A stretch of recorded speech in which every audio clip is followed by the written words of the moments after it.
Hey guys, welcome back to my first gaming review. Now today I'm going to be reviewing Forza Horizon 4. So if you didn't know, this is a driving and racing game. It's a fully open world with changing seasons and over 700 cars. So when you start the game and you've done the bit of the tutorial, you'll be put in autumn. And then when you level up high enough, you'll then go on to winter and you'll cycle through the seasons. Once you've done all 4 seasons, you'll then unlock Horizon Life.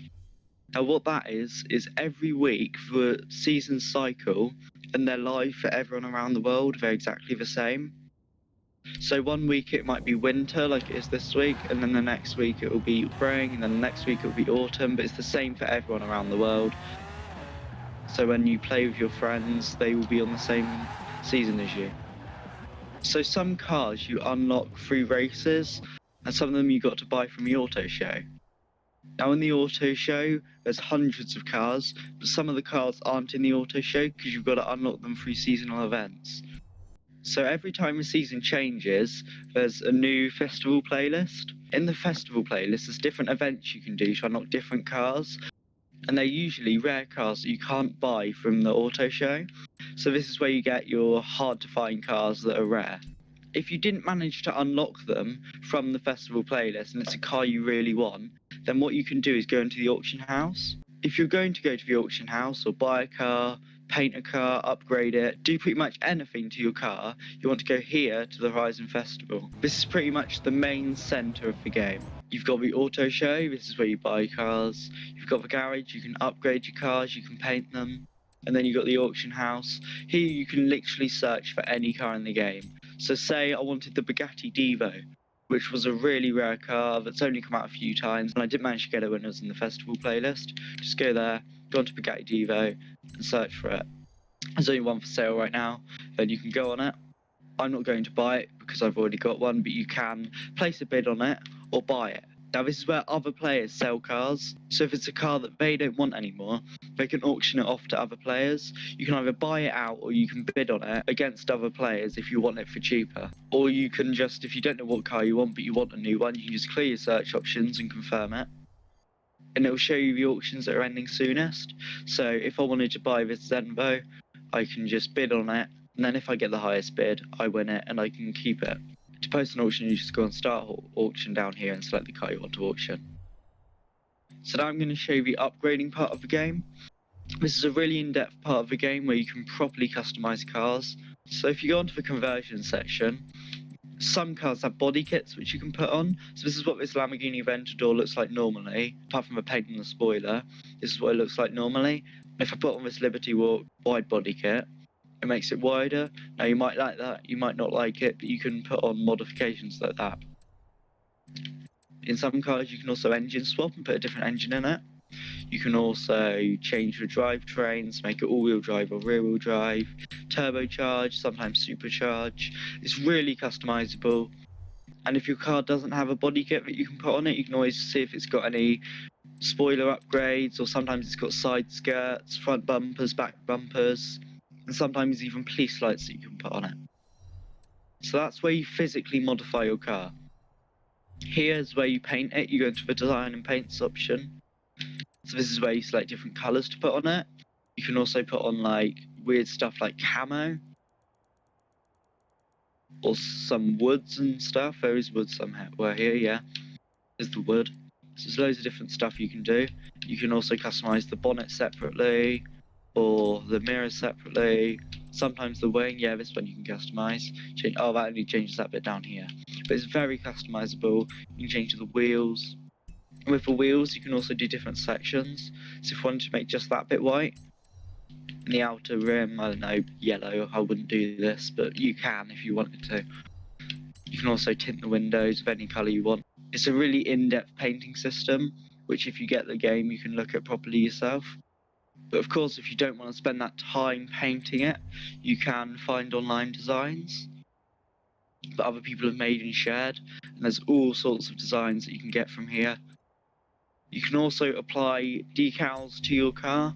So if you want to get even more in depth with your colours, you can add literally any shape to it of any colour. So if I wanted a little rim down the side, I could make a square down there It's very in-depth. I'm not going to go fully into it, but you can do loads of shapes and stuff.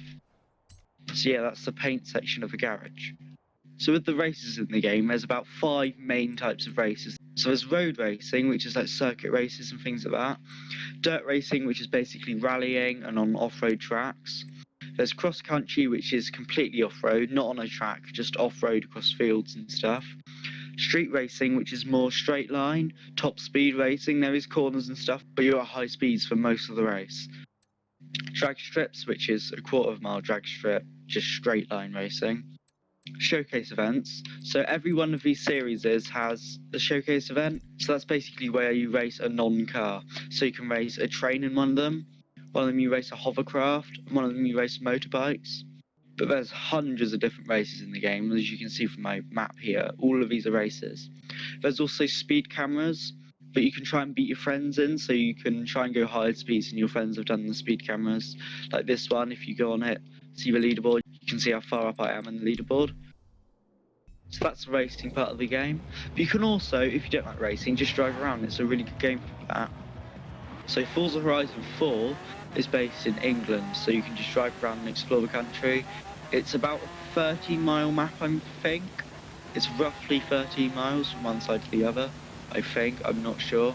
And you can see down here there is a jump that you can do. So this is like the speed cameras. You can do a jump and see if you can beat the distance that your friends have done. There I got 263 meters, and I can just, once it's loaded, I can see the leaderboard there. Click view leaderboard, see what my friends have done. For changing cars, you can change car at any time, so you can just pause the game, go into the car section, my cars, and you can just change between any single one of your cars you've got. I'm going to go my Audi R8. So another way you can unlock cars is wheel spins and super wheel spins. So these you unlock from doing races or just leveling up. And if you have the gold or deluxe version of the game, you unlock 2 super wheel spins every week for free. I just have to go in my gift section, go on gifted VIP super wheel spins, and it'll do them for me. So this spins a wheel and I get 3 random prizes.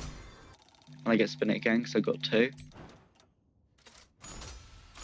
So I didn't actually get very good stuff that time, but as you can see, you can get different clothes, money, and cars from that. That was a super wheel spin. A standard wheel spin is just 1 spin rather than the 3 that I did then. Just going to do some driving around so you can see what the driving is like in this game.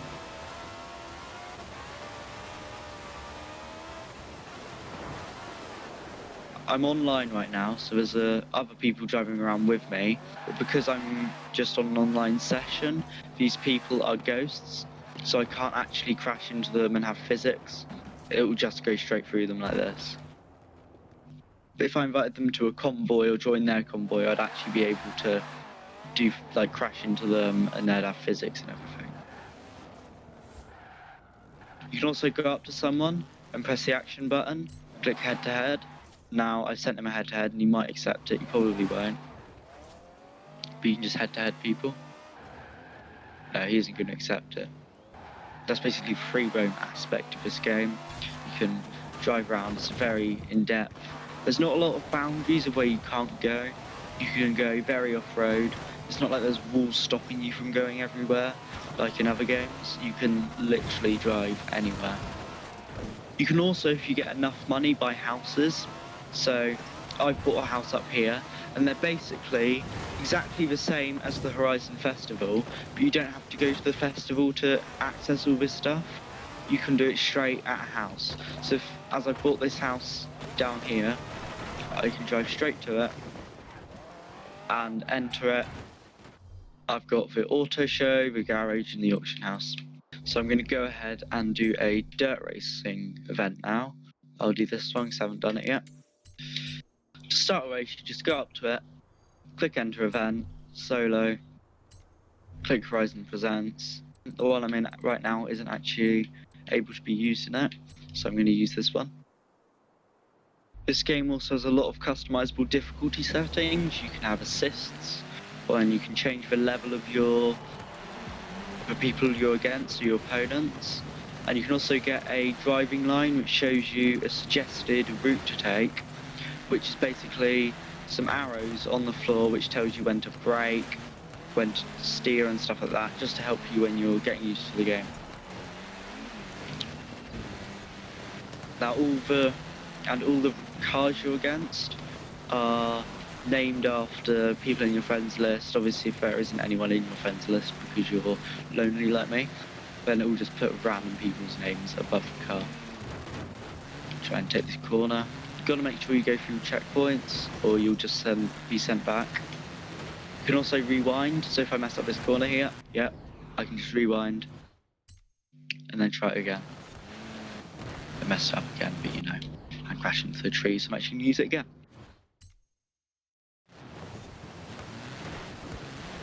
Okay, I am messing that corner up. First time I did it deliberately and now I can't get out of it. So this car, as you can see, has quite a detailed paint job on it. At the moment I've got manual gears, but you can get automatic. Right there, yeah. I haven't actually got very hard drivers on at the moment, hence the fact I'm first. You can also change views. You can go first person,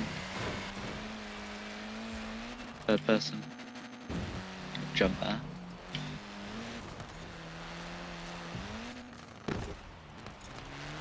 So I'm nearly at finish. Pop over there. There's a finish in the distance, right here. And I came first. So that's how the races work. If I press continue, you can see I get money for that. I also get influence, which is level. So I earned 4,000 influence from that race. The harder your difficulty settings are, the more influence you get. So say I've got driving assists, I'll probably would have got more like 3,000 in that event. You can also buy businesses for if you don't really like doing races or if you just want some money daily. You can basically do businesses like this where you deliver things for a company, and then the higher level you get at doing that, you get more money each day. So if I go my business payouts, I don't have any because I deleted my messages. You get about, if you fully unlock it, I think about 5,000 a day from each business. I think there's about 5 businesses in the game, so that's a good way of making money. What I mainly do in this game though is just driving around because I find the free roaming in this game is really good, really fun to do.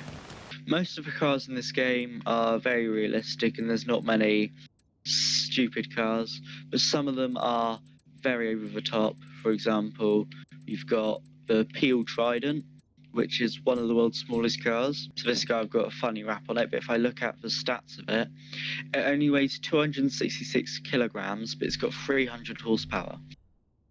And just to show you how ridiculous that is, this is how fast it is.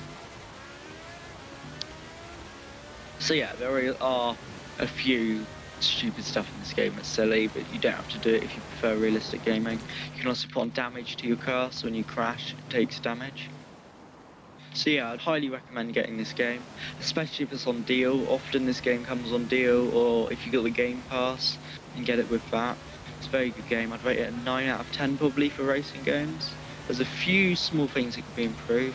Choosing the season yourself, because sometimes it's annoying when you just want to race but you're stuck in snow. But apart from that, I think it's a really good game. I'd recommend getting it. Thanks for watching. Hope you found it useful. Like, subscribe if you did. If you didn't, dislike. If you have any suggestions of a game you want me to review, let me know in the comments and I'll upload a review of it in my channel. But that's that. See you in the next one. Goodbye.